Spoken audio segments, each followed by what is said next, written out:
What is going on, guys? This is Mark with Reaper Airsoft, and it is the last day of 2014. So, happy New Year's Eve.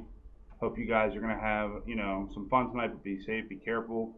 What we're gonna do is normally we do a little bit of reviews, we do some gaming on this channel, we do a little bit of everything. But today I want to do a little bit of a prediction. Um, Last day of 2014, like I said. SHOT Show 2015 is coming up. It's right around the corner. In fact, like Elite Force and a couple guys have already shut down the warehouses. They're doing inventory in house, and everybody's getting ready to go to SHOT Show. And if you guys don't know what SHOT Show is where all the big companies in the real steel, all the Heckler and Kochs, all the Berettas, all the Voodoo Tac, all these tac gears, real guns, everything, even airsoft guns, they come together for this one big expo every year, and they release and they give you sort of a sneak peek at what's to come, what you should be seeing in 2015 from some of these companies. Now, I'm not going to go over tac gear, unless somebody mysteriously, secretly came up with invisible fucking shit and they're just announcing it. I don't see a huge major breakthrough in tac gear. The same goes with real steel. We're not going to cover real steel stuff, and we're not going to push the sights and stuff like that. Granted, I do like the EOTechs, I do like Trigicons, but if you guys are bumping a $400 or $500 EOTech or a $1,500 Trigicon on your gun, 10 to 1, it's about 4 times more valuable than your gun itself, and not too many people are going to do that. So we're going to stick to the airsoft companies. We're going to stick to the big 3 or 4 here. And we'll start off with Elite Force. Now, Elite Force, typically, I am in the know with almost everything they do, and their biggest licensed brand is HK. Obviously, you got the HK 416s, the 417s, and earlier this year they posted a sneak peek of what should be the HK 2015 limited edition, which is a variation of the 417.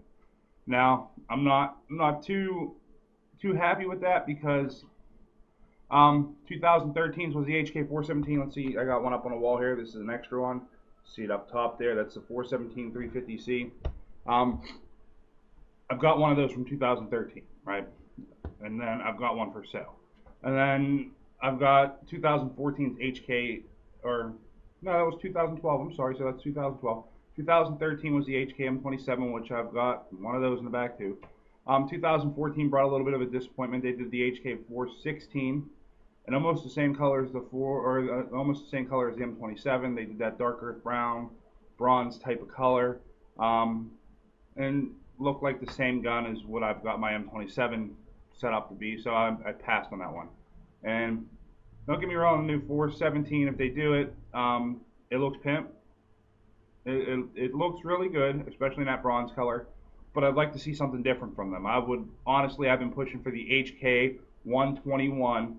I highly suggest you guys help me push for this. I'll put pictures up here or over here, one of these places up in the corners of these guns as I reference them. But I would love to see the HK 121 brought to the airsoft industry. If you guys have not seen this, this is H&K's SAW. It's a variation of the M249. It is a very beautiful gun. I think you guys would love it. I want to see it. I'm pushing for it.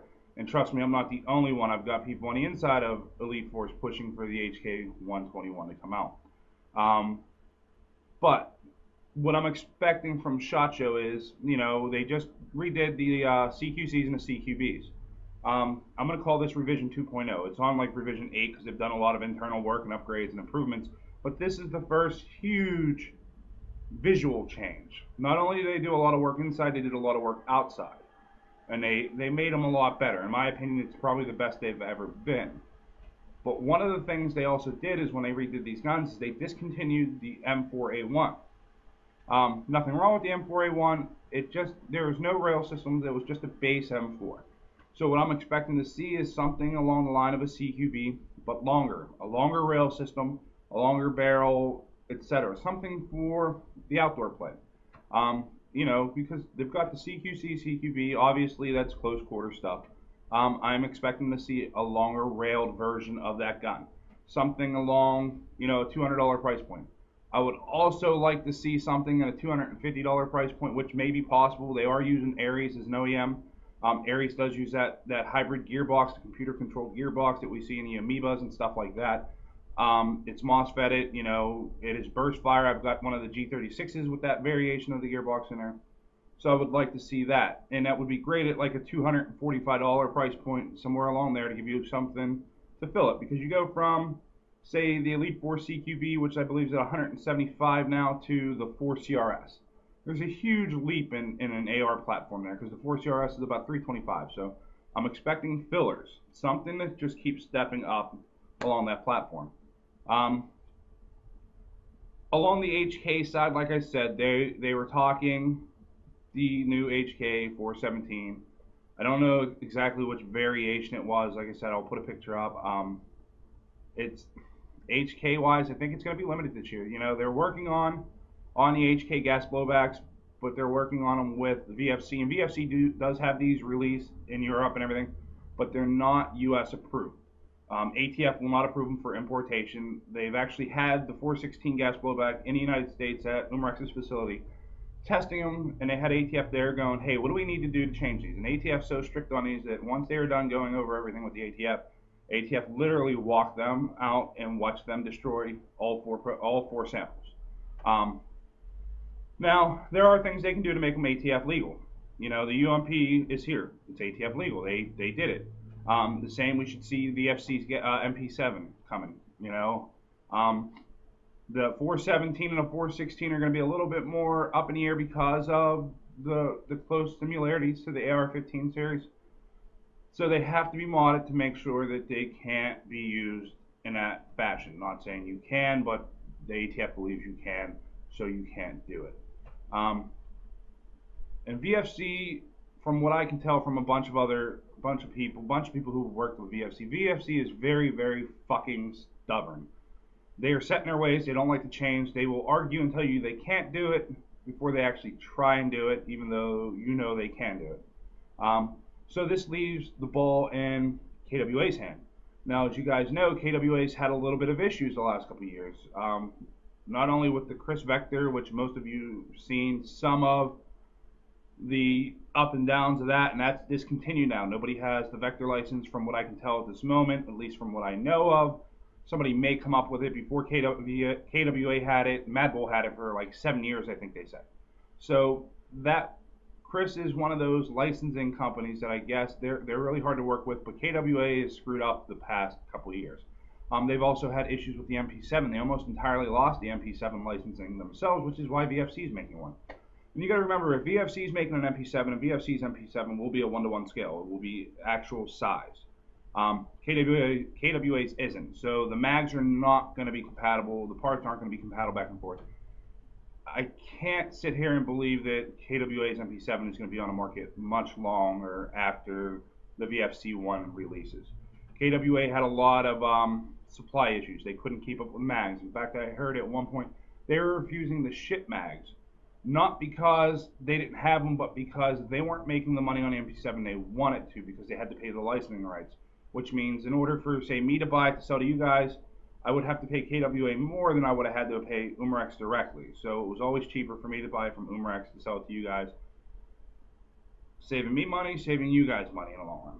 So KWA, from what I'm told, from what I know, they threw a little bit of hissy fit. But at this point, KWA has reestablished themselves. They have not gone out of business like most thought they would. They're still here, and they're still an option for the HK gas blowback series. They do have a tremendous gas blowback AR platform. You know, so they are probably one of the only choices left for us to see an HK 417 in gas blowback and an HK 416 in gas blowback. Along that line, you know, from HK, I don't see much else from, you know, Umarex Elite Force trying to push HK wise. There may be something new that they're going to squeak in. I've been pushing for the PSG one myself personally. I would love to see that. I know they were in talks with Tokyo Marui to do this, but they are trying to keep costs down to keep it affordable. Marui, as you guys all know, it's an expensive gun, but they do make a really nice quality item. One of the other ones that Elite Force has just, I think yesterday or the day before, they just announced the IWI Galil Ace. They didn't really announce it, but it's to the point that if they're hinting at it, posting, would you guys like to see this? A, they're already in talks of licensing, or they have the license, or B, they're already in manufacturing or close to being ready to start prototype manufacturing. Um, as most of you know, King Arms, I believe, is one of the few who makes a Galil. I have a feeling that if they're going to do a Galil, it may go through King Arms factory.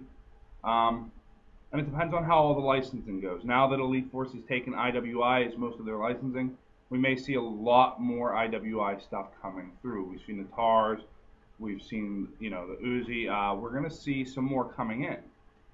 So there may be an IWI gun sitting there besides the Galil. You never know. They might even have a prototype Galil sitting at the factory. I know one of the reps at Elite Force contacted me saying, hey, send me an email that anything and everything you need or you think should be upgraded in the King Arms Galil, let me know. So in my mind, it's coming. There's no question about it. It's on its way. Just when. Other than that, from Elite Force, the only thing I can see them trying to squeak by is, everybody's seen the incident with Glock, with Airsplat, all the lawsuits around Glock. Glock doesn't want to be in this industry. There has been talks. I know there's been talks. Glock's not stupid. Glock knows there's money to be made. If they're going to make money, they're going to make money. The issue is, who do you go with, though, in this industry? Who do you trust? And if you're Glock, I would say Umarex, not only because they have the Beretta license, the IWI license, they have the HK license, they have the Walther license. They have all. These are the guys who they fought for the licensing. They're controlling MAP. They're controlling the knockoffs. They're fighting against all the shit Glock is against. So in my mind, if Umarex Elite Force is going to pull out something huge during SHOT Show and say, hey, look at this, it's going to be a Glock. I'd love to see it. I'm hoping 2015 brings Glock to the Airsoft as a fully traded gun. I have KWA's Glock 18. Love it. I'd like to see more of it. And KWA could be a company that goes right back to manufacturing. They've already had it.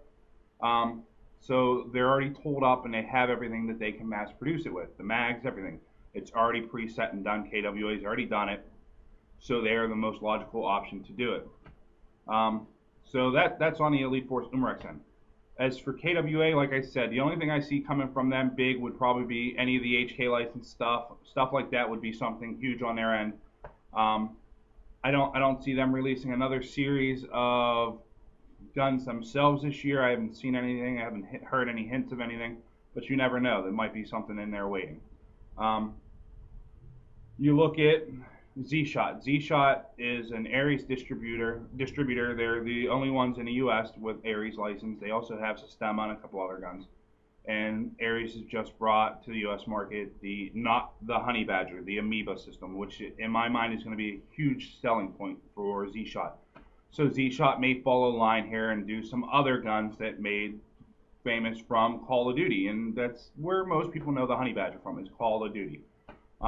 So we may see something along the lines like that from Z-Shot. You may see some more Call of Duty guns come in, which would be nice because not only is the Honey Badger a sweet looking fucking gun in the game, but in real life, in Airsoft, that gun is pimp. If you guys haven't had a chance to check it out, I highly recommend doing it. We are a Z-Shot distributor. We can get them. If you want one, let us know. They retail about $300. So I expect Z-Shot to do something along that line or follow through with the Ares gearbox, stuff like that. It just makes sense for them to stay that course. ASG did the Evo Scorpion. ASG has a lot of licensing in Europe. There's two huge companies. There's ASG and Umarex US or Umarex Europe. Those are the two big in Europe. Cybergun is on the fall over there. They're almost bankrupt. I heard that they should be bankrupt by now, so I'm assuming with Umarex and ASG being the only ones left and IWI licensing for the Leo coming up and everything else, that we may see a whole rehash of a bunch of brand new guns. So we don't know. I don't know. The ASG Evo is highly rated. Everybody loves it. So we could see another new gun from ASG where they put a lot of time and effort in. One of the other big ones to look at is Valken. Of course, many of you know Valken.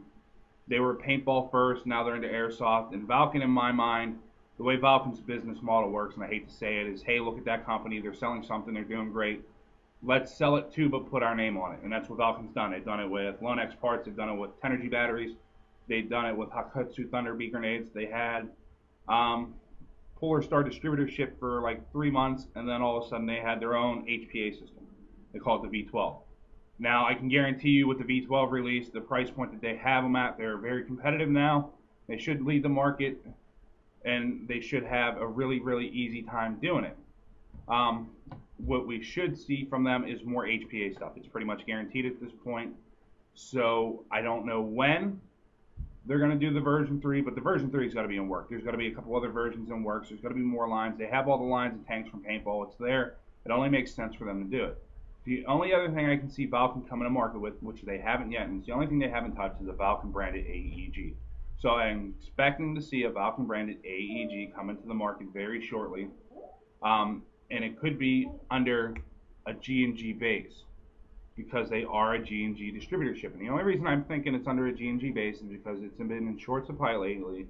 Top Tech USA, G&G's US distributor, has just gotten into a new warehouse. So I don't believe they've been shipping. I know they're going to have some downtime while they transfer, while they get everything situated.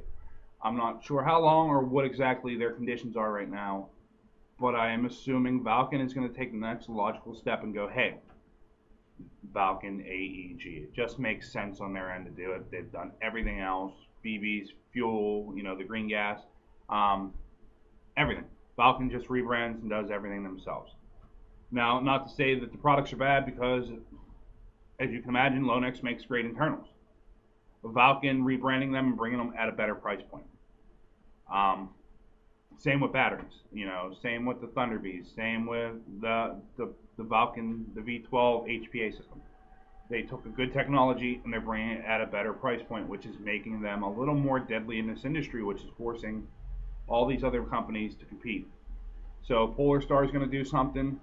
It's SHOT Show. If they're going to go to SHOT Show and they're going to announce something, in my mind, it's going to be more Elite Force Polar Star custom builds, or maybe a cheaper Polar Star engine.